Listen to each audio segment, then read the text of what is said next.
So, welcome to the session on remote sensing data access tools.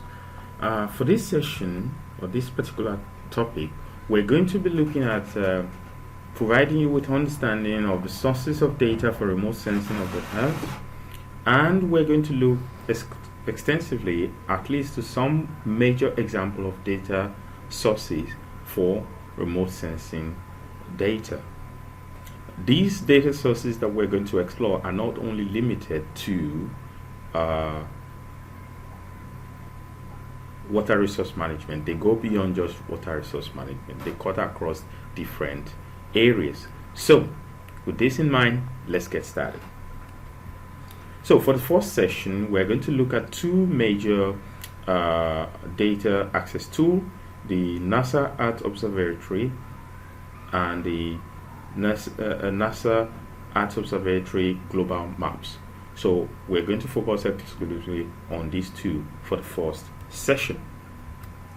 So NASA Earth Observatory, it's provide a platform for which NASA shares data, most especially with the public in terms of imagery, stories, discoveries, and some other outcome of research and model that showcase what NASA has been doing with their data. So it is not meant for you to have access to data, but providing an avenue for which the data has been digested and it has been turned into useful material for the general public to consume in terms of reading what has been discovered, some new insights and outcomes of modeling operation, and some interesting data or perspective coming out of data. So it's generally something lighter for the general public to consume, so that they get familiar with what is going on with the planet as it relates to data being collected by various sensors and satellites of NASA. As part of this, there is also the global maps, which has the global data sets. There is the articles and there are blogs.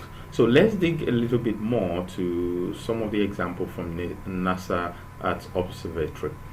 This is an example of northern satellite imagery from northern Quebec, and we can see clearly how the river has turned brown, or more or less turned chocolatey.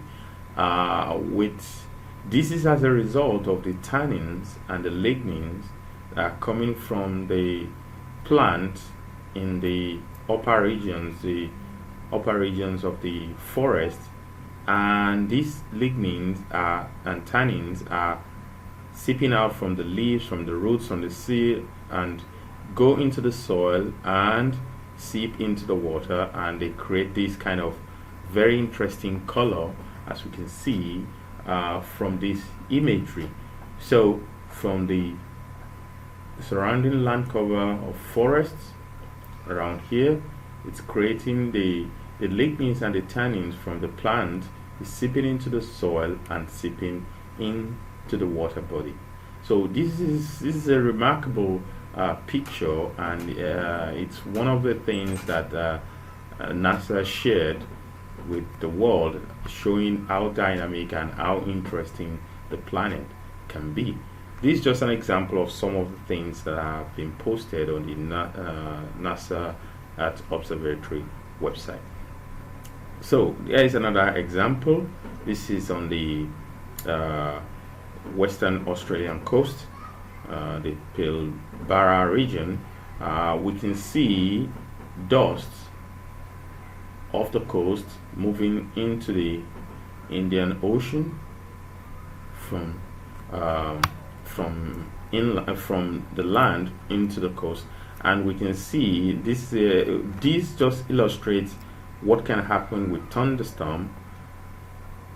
A powerful thunderstorm moving over the Pilbara region of the Western Australia. As it's moving through, it met a cooler here, and this mixture creates a kind of ripple effect, as can be seen here. So the collision of the Earth here coming and cold, Earth and cold create a kind of ripple effect we can be seen here, and which continue to push more dust onto the Indian Ocean. So, and as the moisturized here, the hot here continues to meet, we can see the formation of lines of clouds. So as the hot here warms up the cold here, the condensation happens, and we can see the cloud formation becomes visible around here. So this is a very, very interesting picture captured by one of the satellites from NASA, and it provides a very interesting dimension into the study of what goes on around the planet.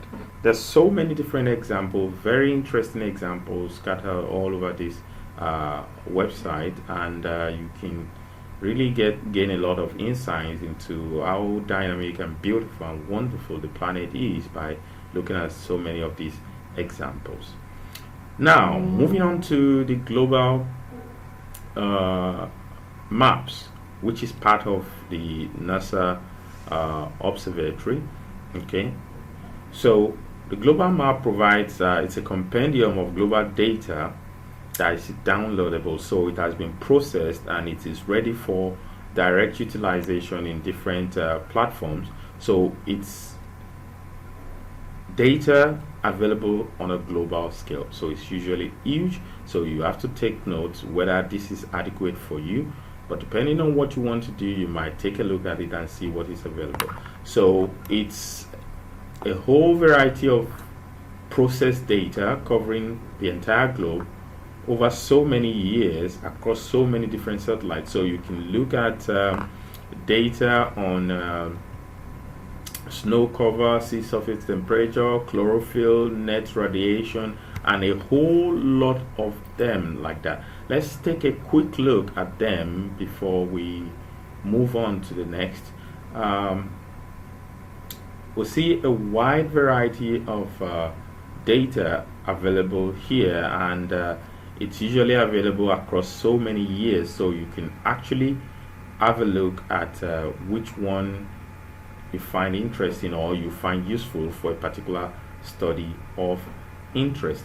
So we can see land surface temperature. This can be useful when you're studying surface temperature and you want to look at something like urban heat island.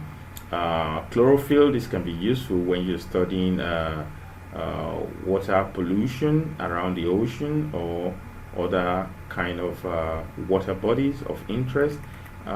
We have vegetation if you're interested in looking at the dynamics of forest. Water vapor, this can be interesting for you when we're looking at also rain formation and humidity, cloud formation, rainfall and things like that. Crowd fraction, aerosol, this can be interesting when we're talking about air quality, especially when we're thinking of particulate matter in the air. Let's see, surface temperature, carbon monoxide, net radiation, fire. This could be interesting in farming, forest fire, and so many other type of human activity. Rainfall. So there's a whole lot of data there, and you can get access to this, and it covers so many different years.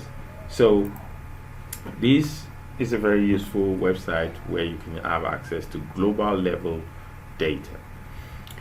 So we've come to the end of the first session on data access tool.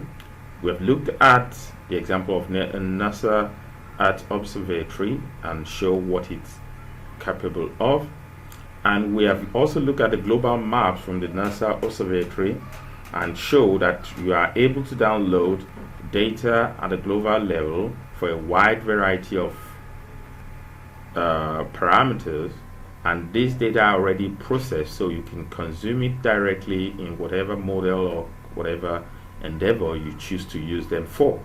So these are just two of the tools, data access tools, that we are going to be looking at.